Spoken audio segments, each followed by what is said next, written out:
কপাল আমার ভারী মন্দ, বুঝলে হে কাজল, ভারী মন্দ। কেন গো অধীর, তোমার আবার মন্দ কপাল কোথায়?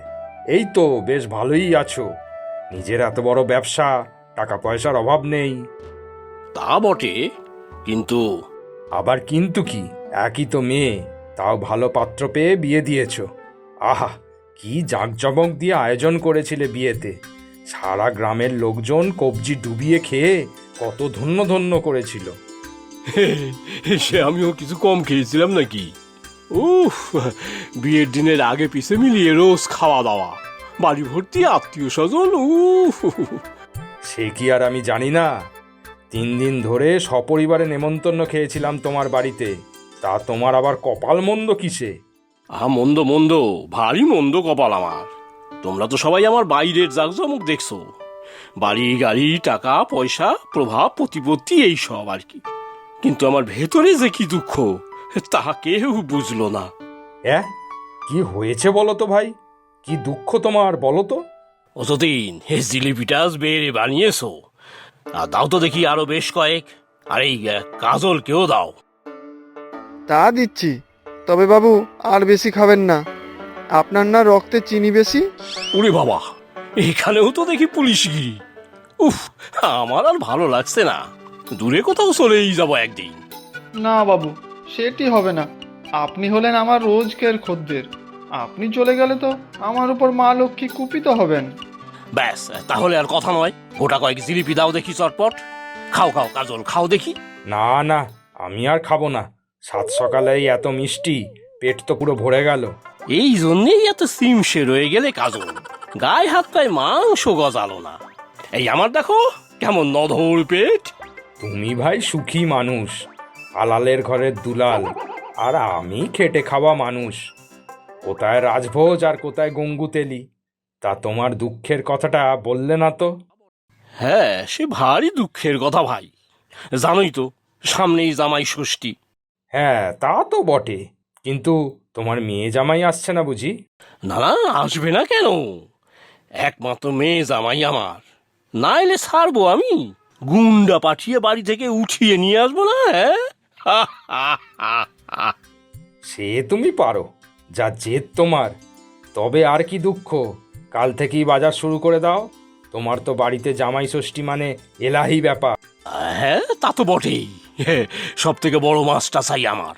জামাইয়ের পাতে বড় মাছের মূলোটা পড়লে চলে, তবে খাসির মাংস কিন্তু আমার দেখে শুনে নিতে হবে। রেওয়াজি খাসি ছাড়া চলে না আমার। তবে হ্যাঁ, দুঃখ আমার আছে, বড় দুঃখ ভাই, বড় দুঃখ। এত সব কিছুর পরেও দুঃখ? সব কিছু হাতে ধরে কিনে আনবো, সবাই মজা করে খাবে, শুধু আমি বাদ। পুরো বাদ? হ্যাঁ, না হলে আর বলছি কি। গিন্নির দয়ায় বাড়িতে ভালো মন্দ কিছুই কপালে জোটে না আমার ভাই। পেঁপে সিদ্ধ, উচ্ছে সিদ্ধ, টেলটেলে ঢেঁড়স আর পটলের ঝোল। সে কি, মাছ মাংস? মাছ সেদ্ধ, তাও থানকুনি পাতা দিয়ে।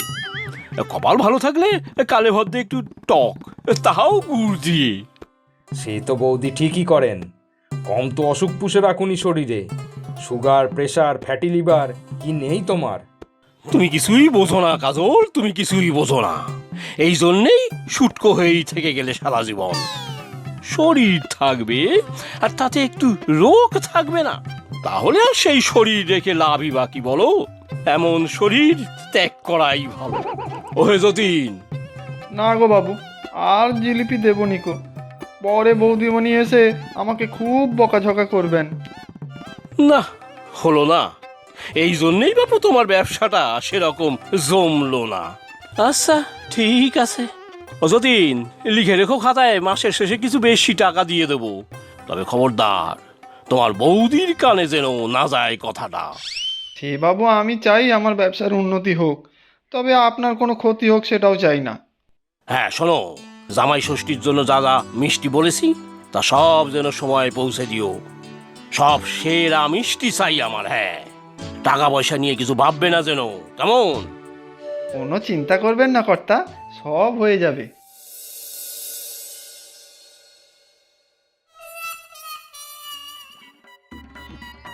আহা, তোমার হাতের চা চিনি ছাড়াই কত মধুর। কি ব্যাপার শুনি? একে তো কাব্য করা হচ্ছে, তবে চায়ের সাথে এখন আর কিছু পাবে না বলে দিলাম। এরপর সোজা স্নান করে খেতে বসবে।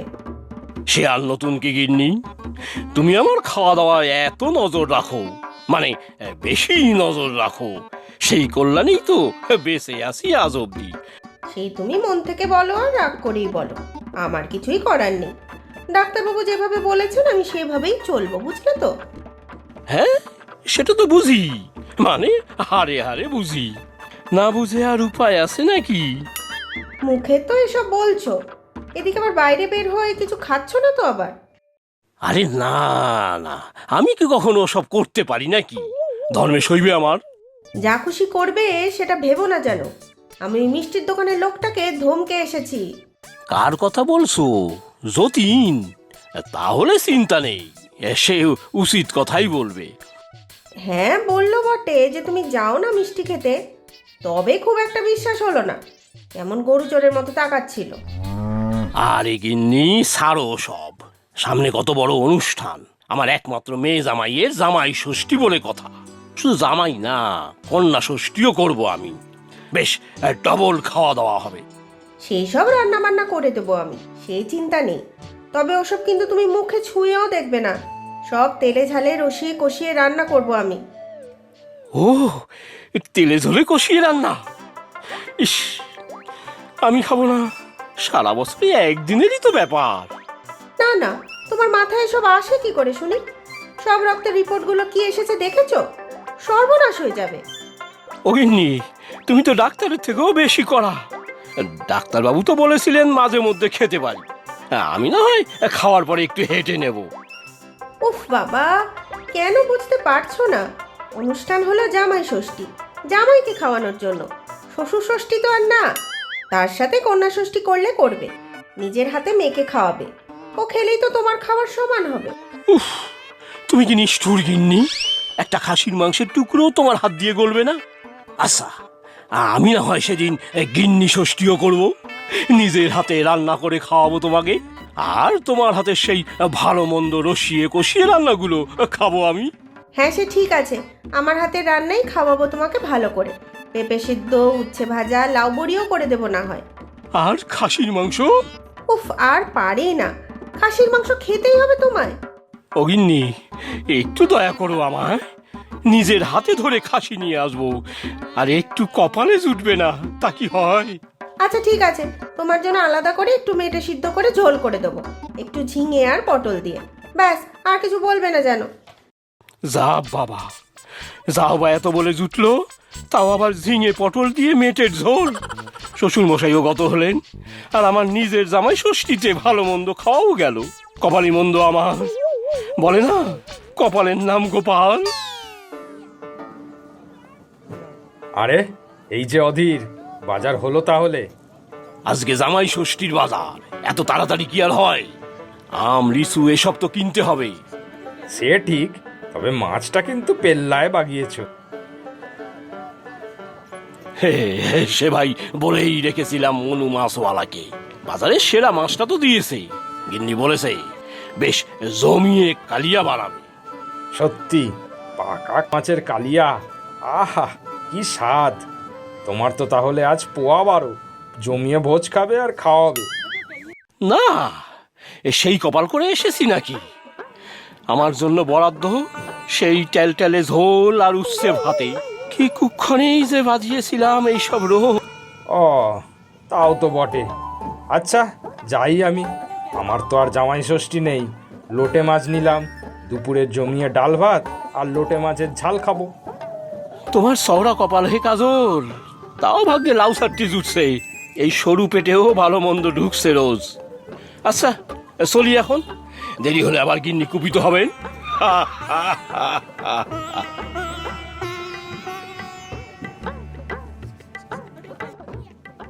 ভগবানের কি লীলা! কারো টাকা আছে কিন্তু ভালো মন্দ খাওয়ার উপায় নেই, আর আমাদের টাকাও নেই যে ভালো মন্দ খাবো।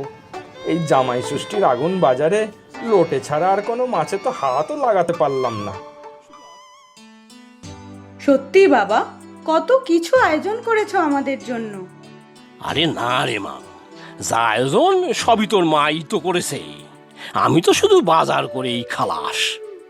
রান্না করা, খাওয়ানো, এমনকি খাওয়ার দায়ভারও আমার নেই। বুঝলে জামাই? সে তো বুঝলাম, কিন্তু যাওয়ার উপায় নেই কেন? সে আর কি বলবো কষ্টের কথা জামাই। আমার গিন্নি, মানে তোমার শাশুড়ি মায়ের কড়া শাসন, তেল ঝাল কিচ্ছু খাওয়ার উপায় নেই আমার। আমার বরাদ্দ শুধু রুগীর পথ্য, বুঝলে? তাতে মায়ের কি দোষ? ডাক্তারবাবু তো তোমাকে একেবারে হালকা খেতে বলেছেন। কত হাই সুগার তোমার, একটু মেনে চলতে হবে তো। সে তো আমি মেনেই চলি, তবে বছরে একটা দিন একটু অনিয়ম করলে কি বা এমন হতো, কি এমন মহাভারত অশুদ্ধ হতো, তাই না জামাই? হ্যাঁ মানে না, অসুখ যখন তখন একটু মেনে চলাই ভালো। এই সর্বনাশ! জামাই, তুমি কি আমাকে আবার রুগী ভাবছো নাকি রে? আমি কিন্তু মস্ত পালোয়ান, এখনো কিলো 2 খাসির মাংস খেয়ে নিতে পারি, হ্যাঁ, একসাথে। থাক বাবা, তোমার আর খাসির মাংস খেয়ে কাজ নেই। রেড মিট তো একদম বন্ধ তোমার। উফ, তোরা সবাই একরকম। তবে হ্যাঁ, তোর মাকে অনেক পটিয়ে পাঠিয়ে একটু মেটের ঝোলের ব্যবস্থা করেছি। মা বলেছে তোমাকে মাংস দেবে? সে কি আর দেয় রে এমনিতে? শেষে গিন্নি ষষ্ঠী করবো বলে রাজি করালাম, হ্যাঁ। গিন্নি ষষ্ঠী? সেটা কি ব্যাপার? আহ, আহ, আহ, আহ, আহ।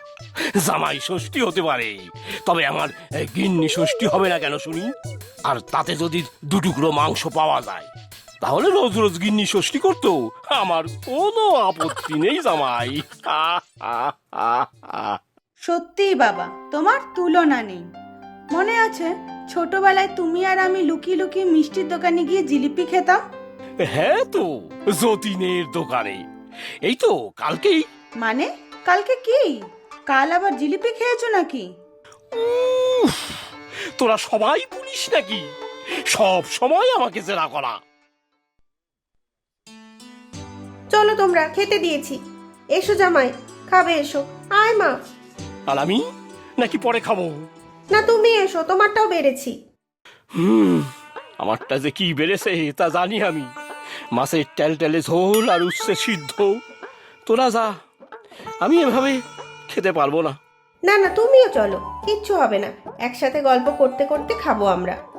আচ্ছা, তোরা দুজন যা, আমি যাচ্ছি। বলে না, ঘ্রাণে অর্ধবোজন, খেতে না পারি, গন্ধ শুকেই কাজ চালাবো।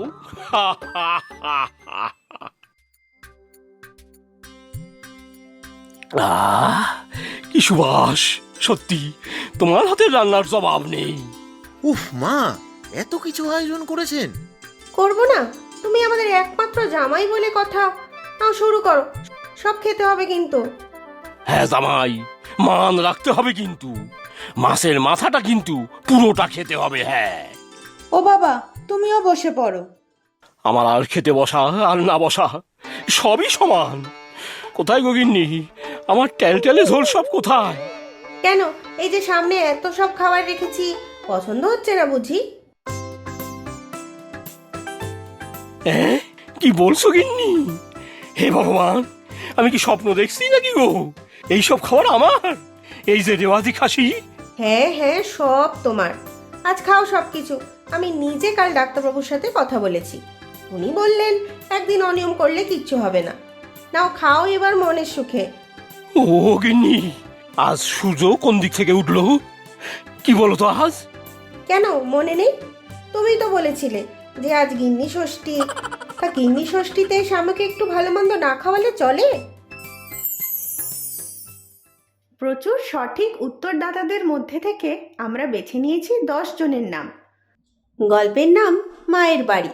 নামগুলি হলো দিয়া হালদার, গড়িয়া, পশ্চিমবঙ্গ থেকে; সাবিনা শেখ, সাকরাইল, পশ্চিমবঙ্গ থেকে; সুমাইয়া, কুড়িগ্রাম, বাংলাদেশ থেকে; ইমা, সুনামগঞ্জ, বাংলাদেশ থেকে; বন্দিতা জানা, পূর্ব মেদিনীপুর, পশ্চিমবঙ্গ থেকে; সুজানা প্রধান, পঞ্চগড়, বাংলাদেশ থেকে; বুলটি মাঝি, পূর্ব বর্ধমান, পশ্চিমবঙ্গ থেকে; সঞ্চিত দাস, গোলাবাড়ি, ক্যানিং, পশ্চিমবঙ্গ থেকে; জেসমিন, ঢাকা, বাংলাদেশ থেকে; কোয়েল পাল, মচলন্দপুর, পশ্চিমবঙ্গ থেকে। আজকের প্রশ্ন: অধীরবাবু কি শেষ পর্যন্ত পাঁঠার মাংস খেতে পেয়েছিলেন? তোমরা প্রশ্নের উত্তরের সাথে নিজের নাম আর কোথায় থাকো সেটাও লিখে জানাবে কিন্তু।